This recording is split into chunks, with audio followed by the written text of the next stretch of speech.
What's up, guys? Welcome back to the channel. Here we are with another reaction. In this one we have, do only Dutch people do this?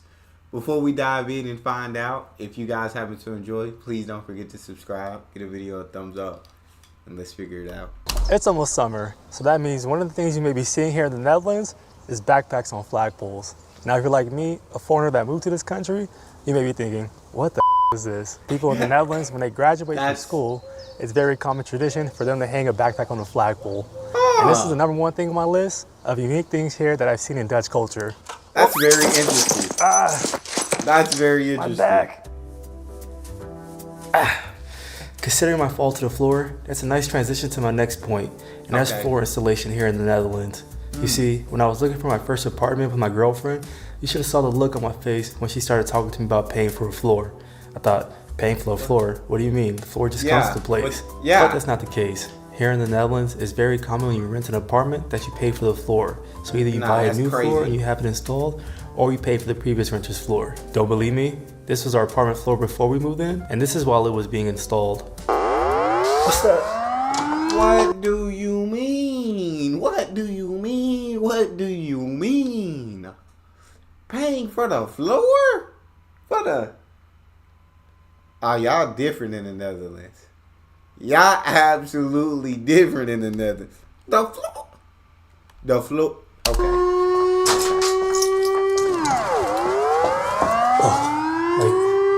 It's just the first Monday of the month. That noise that you're hearing comes from this device that you see behind me here. In Dutch, it's called a luchtalarm. This was installed throughout the whole Netherlands during World War II as a warning against German air raids. But nowadays, it's just used as a warning against hazardous public events such as fires. And throughout the whole Netherlands, on every first Monday at exactly 12 p.m. for a minute and 26 seconds, this alarm is being tested. And for Dutch people, they grew up with this. So when they hear it, it's just another day. But for foreigners like me, when we hear this, we think... Fire. I feel that. Speaking of safety, the Netherlands is one of the most play-safe countries in the world. How do I know that? The insurance culture here in the Netherlands. You know, in the US, it's common to have health insurance, home insurance, and car insurance. But in the Netherlands, it's taken to a whole other level. For example, when I moved here and I talked about insurance with my girlfriend's father, the conversation looked something like this.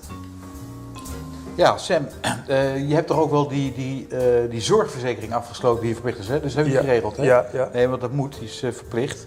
En heb je ook een inboedelverzekering als er een woninginbraak is bij je thuis? Inboedelverzekering afgesloten? Nee. Ja, dat moet wel gebeuren, want als er een inbraak is, inboedelverzekering, hè? En een opstalverzekering, heb je die ook? Wat is die? Voor brand en zo? En... Nee. Ja, dat is toch ook wel heel erg belangrijk. Heb je ook een WA-verzekering? Nee. Als jij een ongeluk maakt op straat, of met de fiets valt, of een ongeluk toebrengt aan een ander, dan moet je die WA-verzekering, is gewoon verstandig om dat wel te doen, want die dekt veel schade. So as you can see in this video, I feel like insurance, we do have like home insurance for like different things like fires and we do have insurance for in case like something happens, something does happen, if your things go missing, like yes, there's insurance for that. We got liability insurance for a car. I don't know insurance for a bike, or if an accident happens out in public, I don't know about that, but we got like car insurance. I feel like we got a lot of insurances too, so that one doesn't seem that shocking to me. I don't know.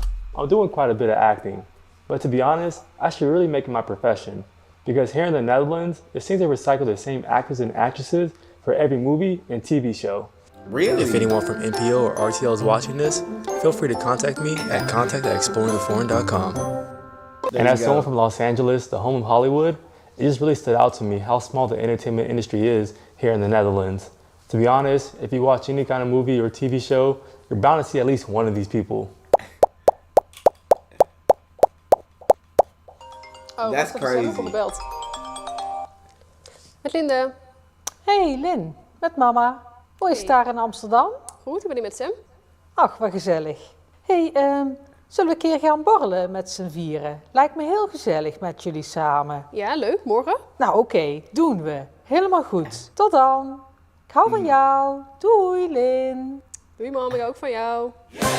You are now tuned into the game show, How Much Do You Know the Dutch? I'm your host Sam, and today I'm going to test you on how much you really know Dutch culture. In this conversation, there were two very important things said. Listen closely. Met Linde. Ik hou van jou. Doei, Lin.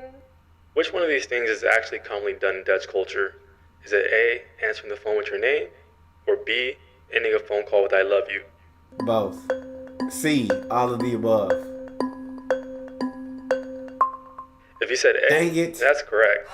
In the Netherlands, it's very common to answer the phone by stating your name. As an American, this is something very different for me. In the US, Yeah. we just answer the phone with hello, No. or even who's this? The person Yeah. that's calling is expected to present themselves, not the person answering. And on the flip Because I see my caller ID and I know who calling. So, yeah, and if you're calling me, then I wouldn't give you my name because you know that you calling me. So hello, what's up? What you need? And I usually know if your name ain't in my phone log, I usually ain't picking up. So yeah, that's very different. flip side, ending a phone call with I love you is something you'll really never see Dutch people do. Actually, in general, the Dutch phrase for I Really? love you is not really something used so commonly. Dutch people have a more serious view of that phrase. It's mainly used within a romantic relationship and not something commonly thrown out between friends or even family. Whereas in the Oh. US, we say it with pretty much anyone in our circle, friends, Facts. family, partner, even pets. And it's not to say that we don't mean it when we say I love you, but I feel compared to Dutch people, we definitely use it a lot more casually, and it's something that they take a lot more serious. Now, thanks for participating in the show. Let's head to the Borrel. Okay, we're on the way to the Borrel, and something I can't help but recognize is how calm and organized Dutch people tend to drive. You see, generally speaking, Dutch people tend to follow the rule of staying more towards the right lane and only using the more outer lanes when you want to go faster and pass people up. And for You me, coming should. from Los Angeles, I was used to Oh. driving looking something like this. Yeah.